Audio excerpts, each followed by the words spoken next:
Welcome back. Let's go over to Kano State now, where a very, very interesting drama has actually been playing out. Now, despite a court order stopping the reinstatement of Sanusi Lamido Sanusi as the 16th Emir of Kano, Governor Abba Kabir Yusuf has presented the letter confirming his reinstatement as Muhammadu Sanusi II.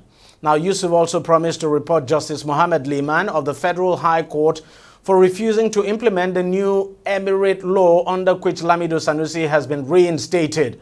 On Thursday, Governor Yusuf reinstated Sanusi 4 years after he was deposed after signing the bill repealing the State Emirate Council Law 2019 that gave the state 5 Emirate councils.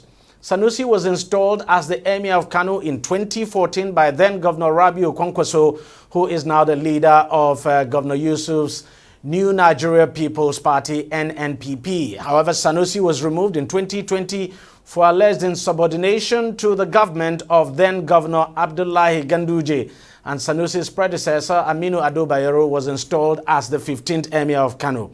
Now, 4 new emirates were then carved out of the sole emirate of the state.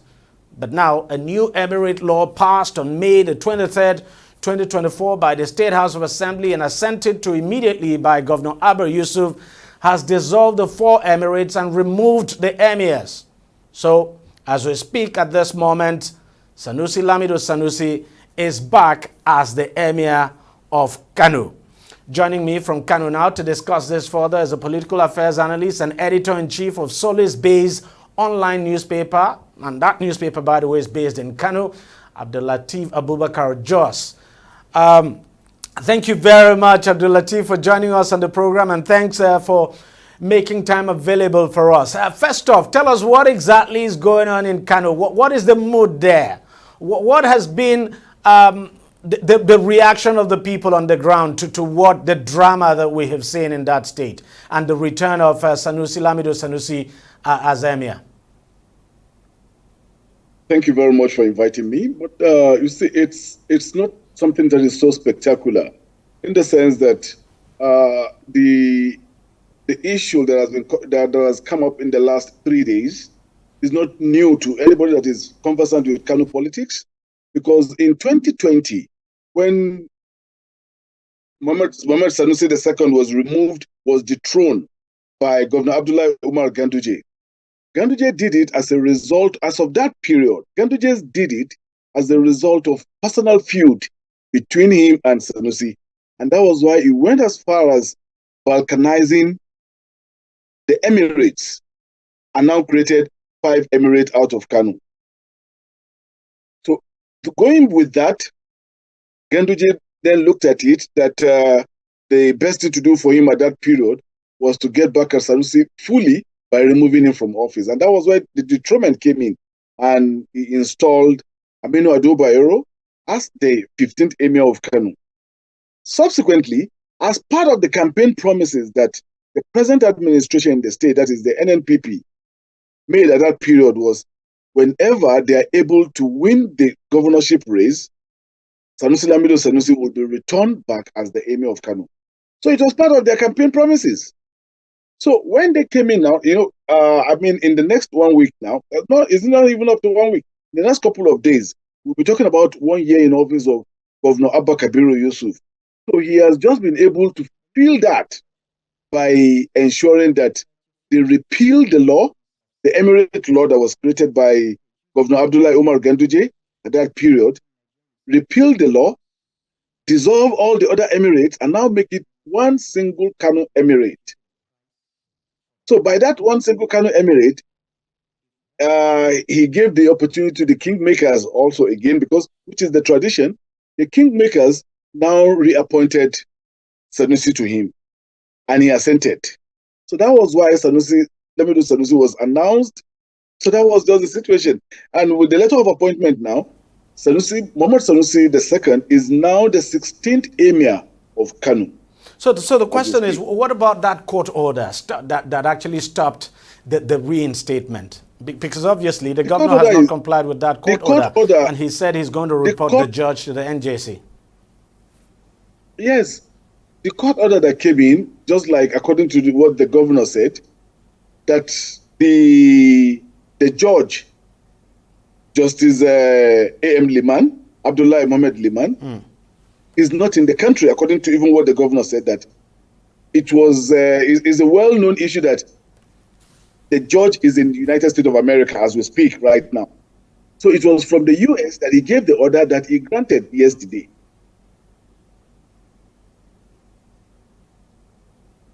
That the order he granted yesterday was granted late in the night yesterday, and it was in the United States of America when he granted the order.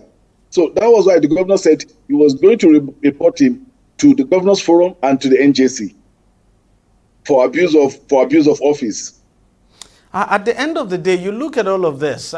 Don't you think this is just all about politics? And unfortunately, the traditional institution of that state, I mean, the rich traditional institution of that state is now being brought in. I mean, it's immersed in politics. DG, it's so unfortunate and pathetic, the situation in which we find ourselves in Nigeria. Ask me why. In 2020, during the period that the then governor, Abdullah Umar Ganduje, created the 4 new emirates then that made it 5 emirates in Kano, there was a court injunction, there was a court order that stopped him from doing so. Abdullah Ganduje, as of that time, as the governor, did not obey the court order. He went ahead and did whatever he wanted to do at that period, and that was what he did. So even when this issue came up with the Governor Abba Kabiru Yusuf, you see, what were thought, even as in law, when we were in school, even as a journalist, going through the aspect of law in our training, no matter how bad a court order is, it must be obeyed first. No matter how bad a court order is. So you see, by the time what we are seeing now playing out is the fact that the governors don't, even the federal government don't mostly respect court orders. So, and in the situation whereby we don't respect court orders, we're heading towards anarchy. Because Ganduje did it and get away with this scot-free, and that is why this one did it at the same time. So they're looking at it that, look, we don't need to obey the court order. Even if the order is bad, the court order ought to have been respected.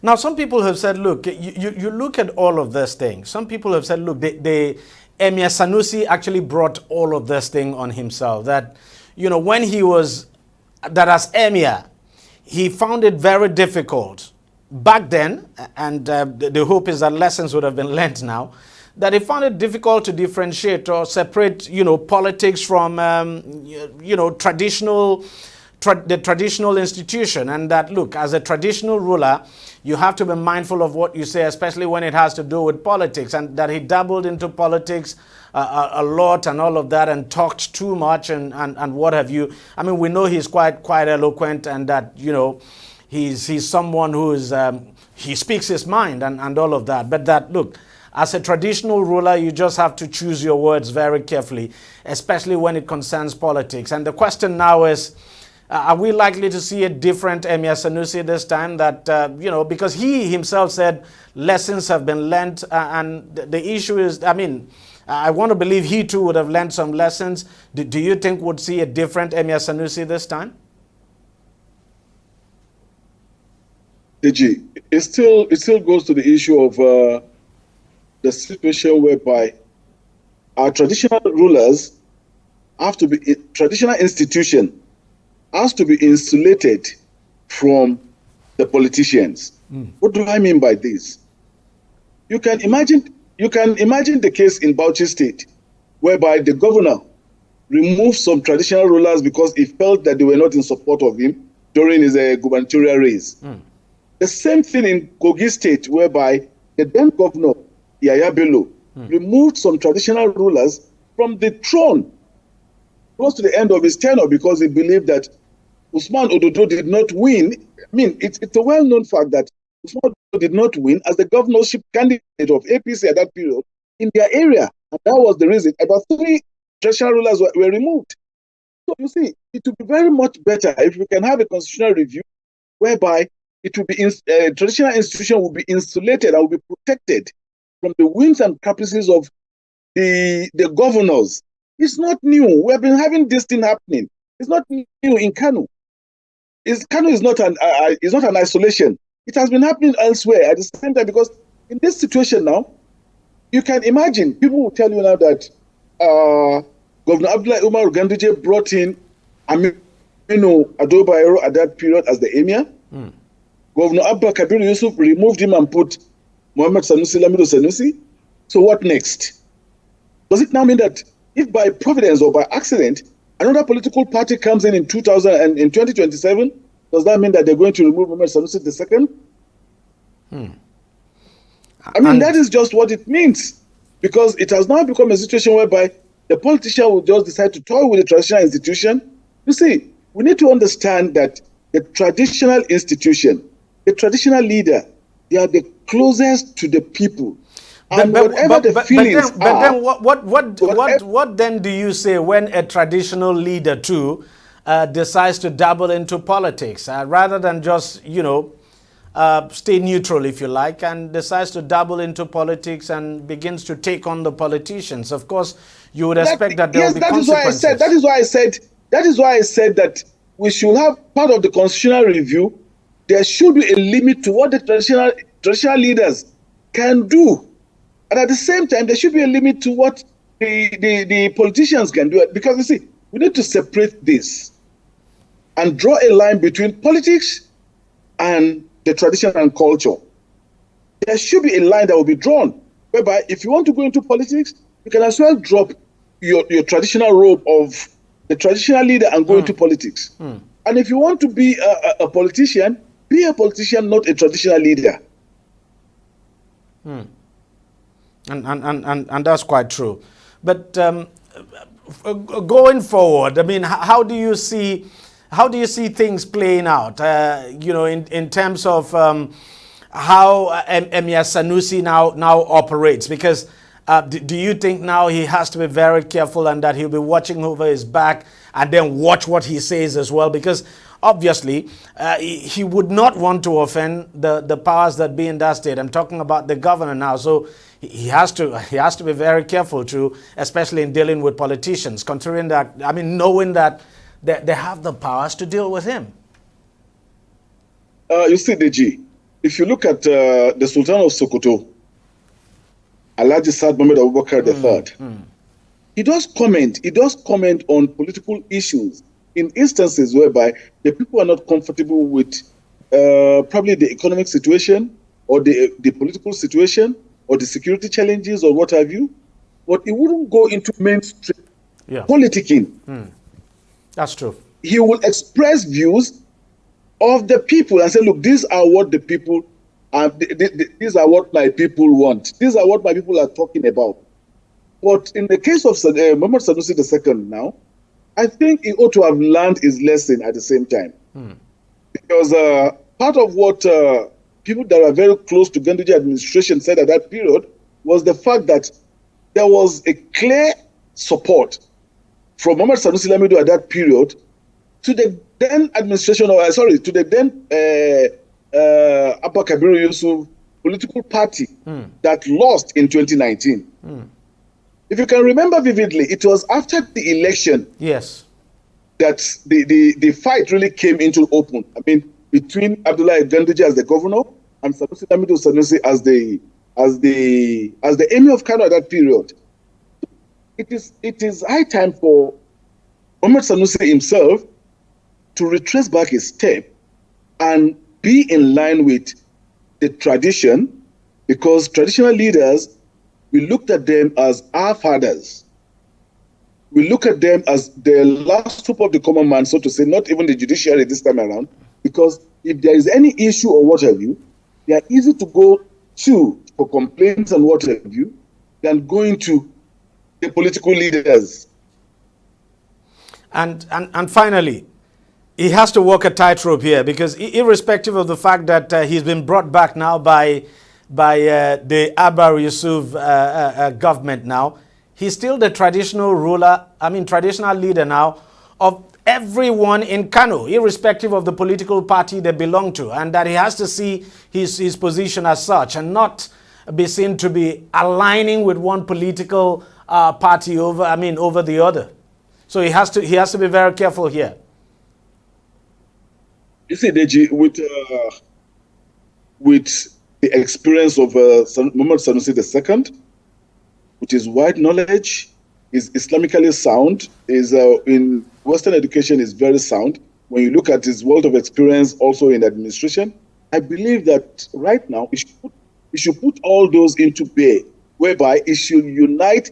He needs to try as much as possible to unite every Kano resident. Not even talking about Kano people, every Kano resident. And for us to see him as our father, because it is ordained. Islamically, we believe that, and just like what he said this afternoon himself, we believe that it is ordained that he will be reinstated as the 16th Emir of Kano, and that was why Abba Kabir Yusuf just implemented that. And it was ordained at that period also that Abdullah Umar Ganduje would dethrone him in 2020. So they believe Islamically that, look, it is only God that gives power. I think it is high time for the present Emir of Kano, Muhammad Sanusi II, to look at how he can unite the people and bring confidence back into the traditional institution. There's no question at all that everyone will be watching him very, very closely and watching his every move, especially at this time. Well, Abdul Latif Jos, who is a political affairs analyst and editor-in-chief of Solis Bay's online newspaper in Kano, I want to thank you very much for your time and thanks for coming on the program. Thank you so very much. Thank you very much for having me on. Well, that's how much we can take on the program this week. We thank you very much for watching. I'll see you again next week. Bye-bye.